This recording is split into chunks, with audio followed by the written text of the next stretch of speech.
With the Jujutsu Kaisen manga ending a couple of days ago, the discussion of whether the new gen have surpassed the old gen is a very discussed topic. And the reason this is discussed a lot is because people believe that new gen mangas really can't stick the landing with their ending. And with Jujutsu Kaisen and My Hero ending within a month and a half time span, people have really decided to say that new gens cannot stick their landing. So in this video I'm gonna go over it and really discuss if they can stick the landing or are people just being nostalgic. But obviously, before I get into the video, if you guys like this type of content, you know what to do, like and subscribe, since I do plan on doing a lot more content like this, and I've done obviously other content like this in the past. So you know, like and subscribe if you enjoy the video. And yeah, I'm gonna move on to the video since I know why you're here. Now, to start this discussion off, I'm going to talk about mangas that have stuck their landing, and there are two golden ones that people always look to for new gen anime. The two golden children are Demon Slayer and Fire Force. I've seen many people over the past couple of years since the Fire Force manga has ended saying that it's one of the best prequel mangas out there, and I'm not gonna lie, I do agree with it. With the final arc being great and then us shifting into obviously Soul Eater, that is one of the best endings you could possibly give a series, since it's already going into another fleshed out story that we all love and know. And so when talking about new gens, a lot of people kind of do forget Fire Force when talking about bad endings, and they just like to say that all new gens are bad endings, but that's besides the point. A new gen that they can't say has a bad ending that everybody does regard as a new gen is Demon Slayer. Unlike Fire Force, Demon Slayer is one of the most popular manga to even exist, so when people talk about endings and they also bring up Demon Slayer, it's something that obviously people can't ignore, that yeah, there is a new gen out there with a very good ending. The reason the ending is very good is because it doesn't do anything complicated or doesn't try to do anything complicated. All it does is it wraps up everything that went on and just ended the story. When I finished reading it, I felt contempt. I was like, okay, the story's done. And I know people had qualms about the last arc and thought it could have went on for longer, but I still think that Demon Slayer ended alright. Like, there wasn't a bad thing about it. It obviously went into the future and then showed their great grandkids messing around and doing whatever they wanted to do. It was fine.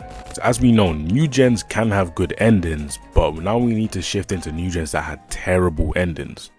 When Tokyo Revengers first dropped, everybody viewed it as like the next big thing until the story went on for far too long, and I'm gonna explain why it did go on for far too long. Around the 170 to 180 mark, Kisekai dies, and obviously we all thought that the story was meant to end there. I remember I actually caught up around that time. I was like, yeah, the story's meant to end.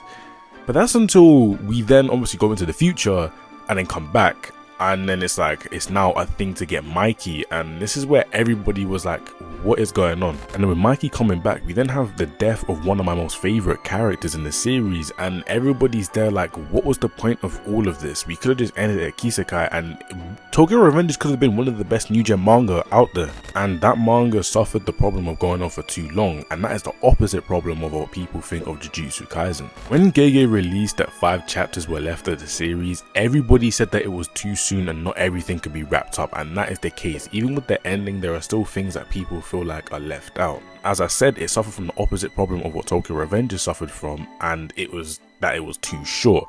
Jujutsu Kaisen could have went on for like 100 more chapters, since it did have a lot of things that we could have explored. We still need to see what Kenjaku meant by his will living on, and we still need to see what the merger was all about.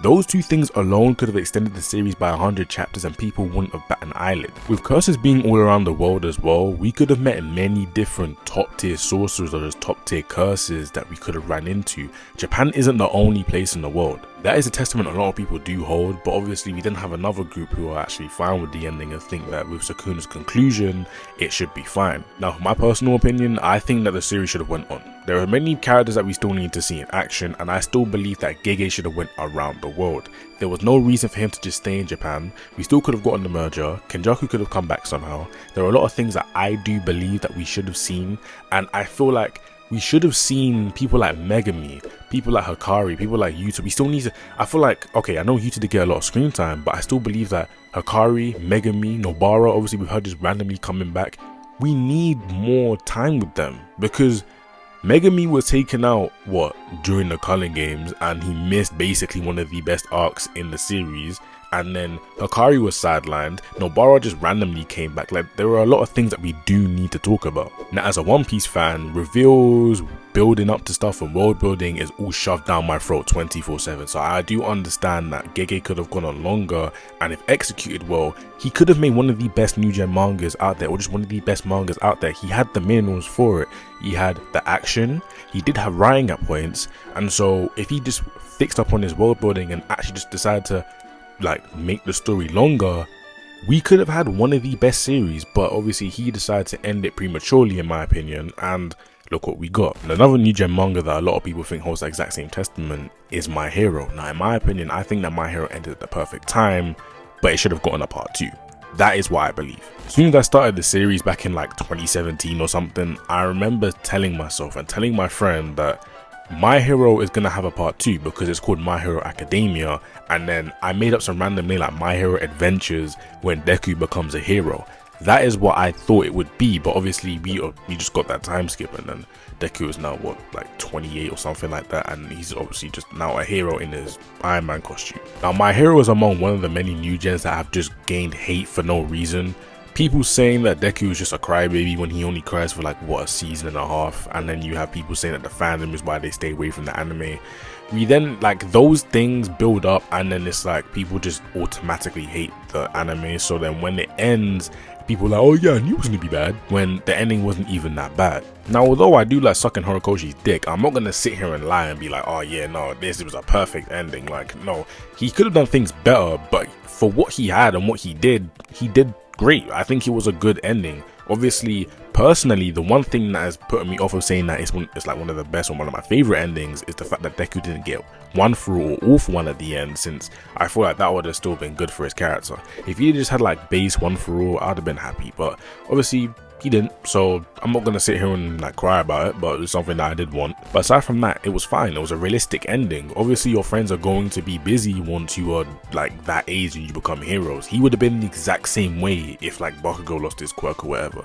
He would obviously been like, oh no, I want to try help you. You try to give him one for all, but you know how Bakugo is. He would have turned it down and things would have gone as normal. Deku would have probably tried to help him out some way, just the exact same way he helped him out, and it would have been just the exact same thing as we got in the ending. But that being said, I think it's time for us to now segue into why people believe that the old gen manga are always going to be better than the new gen.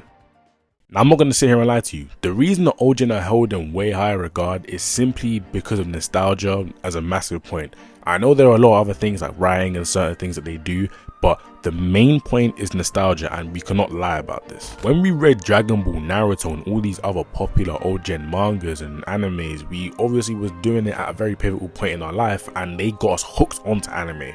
We're going to view them in a very, very positive light, and we're not going to do that with new gen, because with new gen we're now trying to hold it to the standards of the old gen along with that nostalgia fact. But when you really look back at it, you're kind of like, these new gen do have what the old gen have.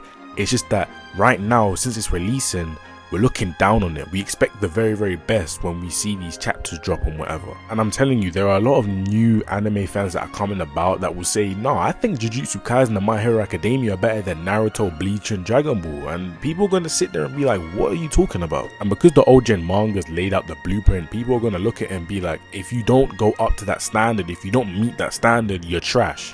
And Jujutsu Kaisen, people can say, oh, it was trying to copy Hunter x Hunter, and I'm not gonna sit here and lie. Hunter x Hunter is better than Jujutsu Kaisen, but because it's not as good as Jujutsu Kaisen, people are automatically gonna be like, oh, it's trash. No, it's just that Togashi is one of the best manga writers we've ever seen. Gege on his one of his first projects isn't gonna match that. Togashi is seasoned. Like, there are a lot of people that need to understand, all these new gen mangakas, they're very fresh. Now, you can say that for a lot of these old gen mangakas, but when you read a story like One Piece, and the reason I want to use One Piece is because when you go back to the start of One Piece, there are things that grab you, of course, but there are a lot of holes that Oda has in his work that he obviously patches over time. And I do believe around the 300 chapter mark is when his writing and his everything that he does, art, writing, storytelling, whatever, it's at its peak.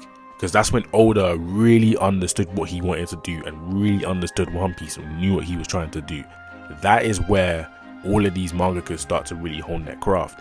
But with these new gen mangakas, especially since their series are a lot shorter, we don't get to see them obviously grow as a mangaka. And with that being said, I really want to go into a manga that got a lot of criticism before it was even able to bloom, and I think we all know what that is. It's Boruto. With Naruto having basically the perfect ending, Boruto was obviously birthed, and then people started to hate on it from day one. From frame one, people started hating on it. Why? Because we believe that Naruto should have ended with Naruto being Hokage, but people forget that, I mean, he can have a son and he can have a series. Now, I'm not going to sit here and lie. A lot of people hate on Boruto for no reason, and the reason I say it's for no reason is because Boruto and its flaws that people think it has is simply because of writing.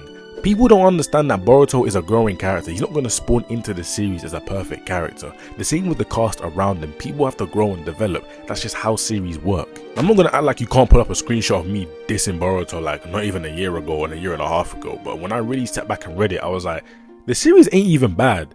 It's just people not liking the fact that he's still growing as a character and the fact that he's not Naruto. People expected him to pop out as another Naruto, and if he did pop out as another Naruto, people are going to be like, he's another Naruto. Boruto really came into the world with like technically nothing. Like there was nothing that he could have done that people would have been like, oh yeah, we really him.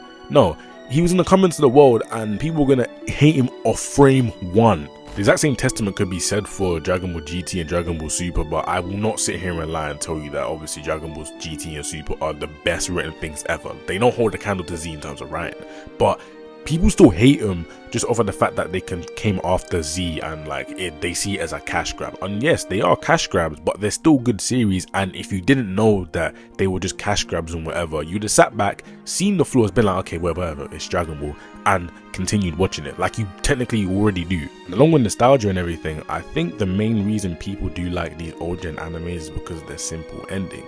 I know Bleach's ending was rushed, and people will say that the ending of the arc was rushed, but when you then see in the future, you then see obviously his kid and everything, people are happy with that.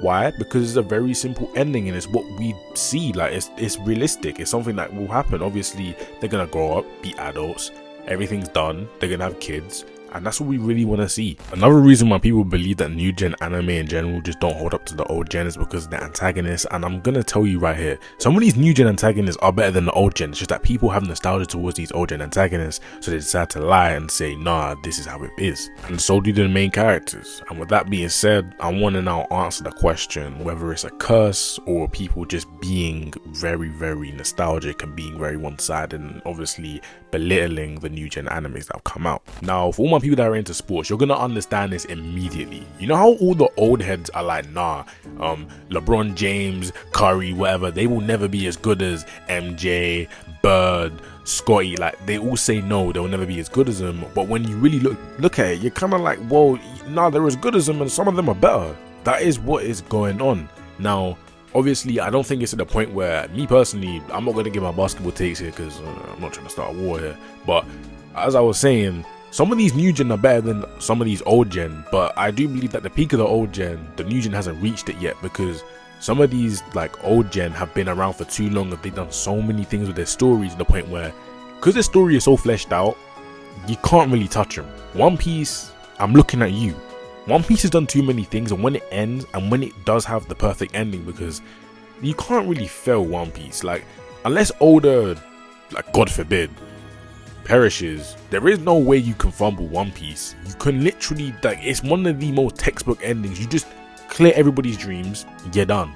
That's it. You don't need to do anything else. But since these new gen mangas are shorter, and because they're more complex and they like to add more complex things in there and they aren't as straightforward as some of these old gen, when they don't hit the mark, they fumble. And obviously I'm not going to sit here and say, oh yeah, all of them can compete with the old gen. No, but with that being said, people do belittle the ones that do really well. And to answer if there's a curse on new gen manga with their bad endings, no, you just don't like new gen manga. That is what it is. JJK's ending wasn't the best, but I'm not going to sit here and say that it's a curse. No, the only one that was really bad was Tokyo Revengers. I mean, there probably are a few other new gen mangas that had terrible endings, but from what I remember, Tokyo Revengers is the only one that you can look at and say that was actually caca doo-doo. Like, what was that? Another thing I want to throw in at the end here is the fact that the new gen artists, aside from Horikoshi and like a few others, their art isn't the best. And I think that's another thing as well. Their presentation isn't really the best. I know Gege is like very sort of action based, so it peaks when it's in action. But aside from Horikoshi, they don't really like the old gen guys. They focus on their art a lot, and it looks very beautiful. I think that's why a lot of people can digest it and say, yeah, no, it looks because it looks better. If something looks better, you're more inclined to say that, yeah, it's better. But that's another thing as well that we need to factor in. Aside from that, nah, people that say the new gen are nowhere near the old gen, you're kind of not reading them, and you're just reading them with a old head mindset. Like, no, you could never be as good as the old guys. Yeah, the old guys used to run this. You're just a new lot. Because I'm telling you right now, in about 10 years, like I'm saying this like now, but 5, 7, 10 years, we're gonna be seeing all these new people coming up, and they're gonna say to us, nah, My Hero is better than Dragon Ball by far, and this new manga that came out called Xenoverse blah blah blah blah is way worse because it does this and that. And you're gonna look at it and you're gonna be like, you're just hating it for the sake of hating it. You're trying to move like an old head. That is exactly what's gonna go on. But yeah, if you enjoyed this discussion video, you know what to do, as I said in the beginning. And yeah, I'm gonna dip off now because I got stuff to do.